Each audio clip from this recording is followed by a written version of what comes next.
अल्लाह की तरफ रुजू करो, अल्लाह से तौबा करो। अब सिंसियर रिपेंटेंस है क्या, उसकी कंडीशंस क्या है?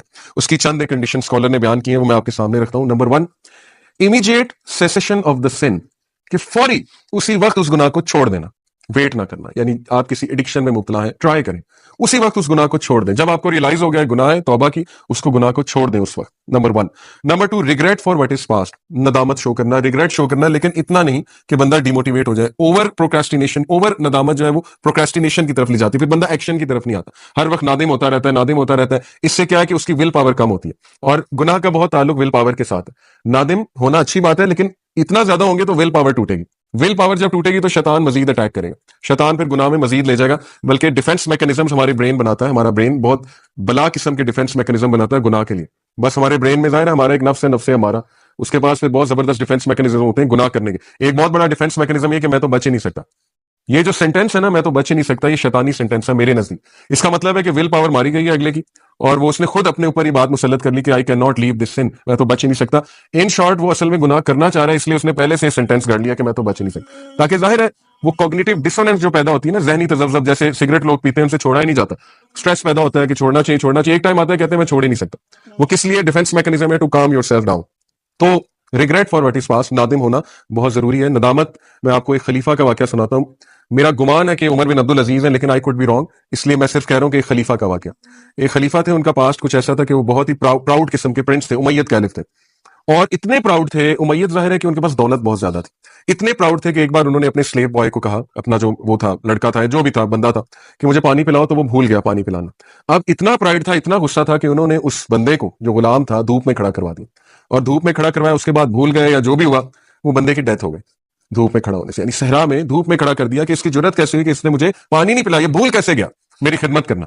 उसके बाद वो कैलिफ बने, मेरा गुमान है उमर बिन अब्दुल अजीज। एनीवे, उसके बाद वो कैलिफ बने, अल्लाह ने हिदायत दी, स्कॉलर्स की महफिल में बैठते थे, और जाहिर है कि उनके बारे में स्कॉलर्स ये बात करते थे कि he is just like Umar bin al Khattab, यानी he is the fifth righteous caliph, उनके बारे में ये भी कहा जाता था। और इतने उनके सदका जारियां कि मैं आपको बता नहीं सकता उन्होंने क्या क्या चीज जारी की उम्मत मुस्लिमा के लिए। लेकिन अक्सर एक स्कॉलर ने उन्हें जो है दुआ दी कि, कहते हैं मैं गवाही देता हूं कि आप जन्नती इंसान। एक स्कॉलर ने उन्हें कहा, तो ही स्टार्टेड टू क्राई, और बहुत रोए। तो स्कॉलर ने कहा कि आपके रोने की वजह नहीं समझ आई है, तो मैंने अच्छी बात बताई है। तो ही सेड कि how can I go to जन्नत when he stands in my way, मैं कैसे जन्नत में जाऊंगा जब वो शख्स मेरे सामने खड़ा हुआ है, मेरी रुकावट है। यानी नादिम होना, नदामत है, हालांकि आई एम श्योर अल्लाह ताला ने उन्हें फॉरगिव कर दिया होगा, क्योंकि ही एक्नॉलेज्ड हिज सिन, लेकिन नदामत एंड तक रही कि नहीं, मुझसे बहुत बड़ी ज्यादती हुई थी, मैंने बहुत जो है वो गलत काम किया था। सो नदामत होना ये अच्छी बात है, ये हमें हम्बल करता है। अगर इंसान गुनाह ना करता तो मुतकब्बिर बन जाता, ये बात याद रखें। लेकिन इसका मतलब नहीं हम गुनाह करें, गुनाह हो जाते हैं, और गुनाह जब होते हैं तो फिर इंसान के लिए एक लेसन होता है, नदामत होती है कि कैसी आकड़ है, तुम तो गुनाहगार इंसान हो, ठीक है, तो इसलिए नदामत। तीसरी जो कंडीशन है, determination not to return to the sin, पक्की डिटर्मिनेशन आप में होनी चाहिए कि अब मैंने वापस नहीं जाना गुनाह की तरफ। ये सबसे मुश्किल स्टेप है। लोग पहली दो कर लेते हैं, तौबा भी कर लेते हैं, उसके बाद रिग्रेट भी करते हैं, नदामत भी करते हैं, लेकिन बैक ऑफ द माइंड उनके माइंड में होता है कि ये तो मैं दोबारा करूं क्योंकि मेरे से तो छोड़ा ही नहीं जा रहा, मैं तो फिसलूं ही फिसलूं, ठीक है ना, पहले ही डिफेंस मैकेनिज्म बना लिया। तो ये ट्रू रिपेंटेंस नहीं है। लेकिन having said it, Sheikh Salih al Munajjid का आपको फतवा बताता हूं। उनसे किसी ने पूछा कि ट्रू रिपेंटेंस की कंडीशन है कि दोबारा उस गुनाह की तरफ मत जाओ, उन्होंने कहा ये ऐसे ही है। तो उसने कहा कि लेकिन मैं तो बार बार जाता हूं। तो उन्होंने इसका बड़ा अच्छा जवाब दिया कि अगर तो वाकई आपने ट्रू रिपेंटेंस की थी और आपका पक्का इरादा था कि मैं नहीं जाऊंगा, अल्लाह तो नियत जानता है ना, आपका पक्का इरादा था मैं नहीं जाऊंगा, तो वो वाला गुनाह एलिमिनेट हो गया। उसके बाद जब वो सेम गुनाह आपने किया तो वो न्यू सिन काउंट होगा।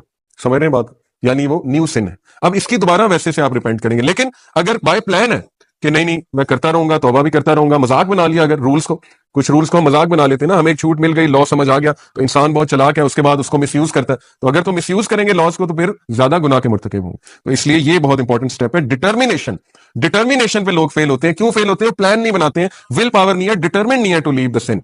डिटर्मिनेशन कैसे आती है? लिख के, प्लान बना के, किसी को बता के, वादा करके, किसी को शामिल करके, पूरा एनालिसिस करके, दिस इज डिटर्मिनेशन। ये तो कोई डिटर्मिनेशन नहीं कि प्लान ही कोई नहीं बनाया। तो डिटर्मिन्ड लोग जो होते हैं उनके एक्शंस बहुत ज्यादा होते हैं, याद रखें। और वो लिखते हैं बकायदा कि मैंने नहीं करना ये सिन, मैंने बचना है इस गुनाह से।